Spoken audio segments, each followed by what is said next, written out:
បាទសួស្តីពុកម៉ែបងប្អូនទាំងអស់គ្នាបាទមានត្រាក់ទ័របាទមួយគ្រឿងទៀតហើយបងបាទត្រាក់ទ័រហ្នឹងគឺត្រាក់ទ័រ M95 ខ្សែ022បាទប្រភេទត្រាក់ទ័រស្អាតណាបងបាទហើយត្រាក់ទ័រហ្នឹងបាទគឺម្ចាស់គឺចង់ដាក់លក់ប្រញាប់បាទចង់ដាក់លក់វិញបាទហើយបើសិនជាបងមានតម្រូវការចង់បានត្រាក់ទ័រ Kubota M95 ខ្សែអីបាទអាចតាក់ទងមកបានណាបាទហើយសូមចាក់ទៅលើត្រាក់ទ័របាទមួយគ្រឿងហ្នឹងបាទ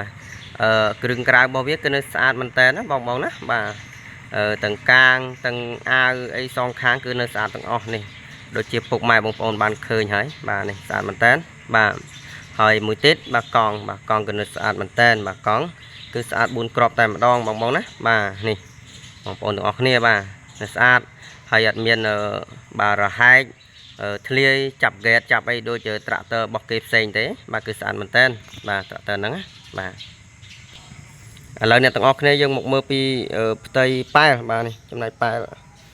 បាទចំណែកប៉ែលម្ចាស់ទើបតែដូរឡាមថ្មីមែនតើបាទគឺស្អាតបាទហើយខាងមុខអីនេះគឺនៅប៉ុណ្ណេះបងប្អូនក្បាលកាងអីគឺនៅស្អាតទាំងអស់អត់តន់មានបញ្ហាបាក់ឬវិចទេបាទគឺស្អាតមែនតើបាទចង្គៀងសណាញ់អីគឺនៅខ្ចីស្អាតបាទ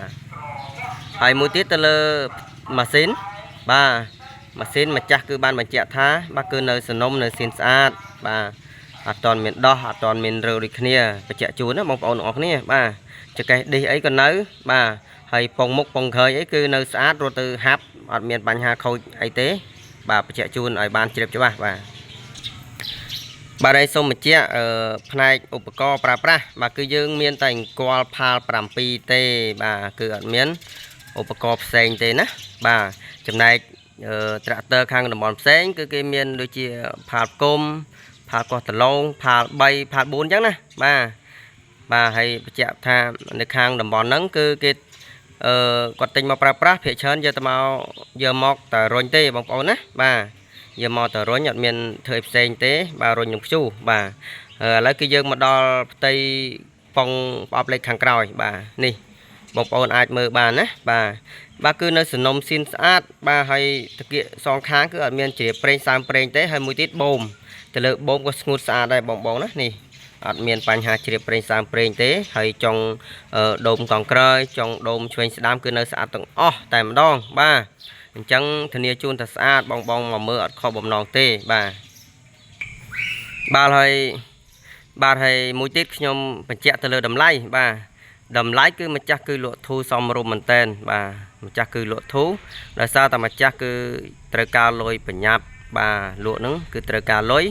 បាទដោយសារតែទិញមកហើយអត់សូវមានការងារធ្វើបាទដោយសារតំបន់នេះភាគច្រើនគេធ្វើដីទឹកបាទធ្វើដីទឹកដូច្នេះ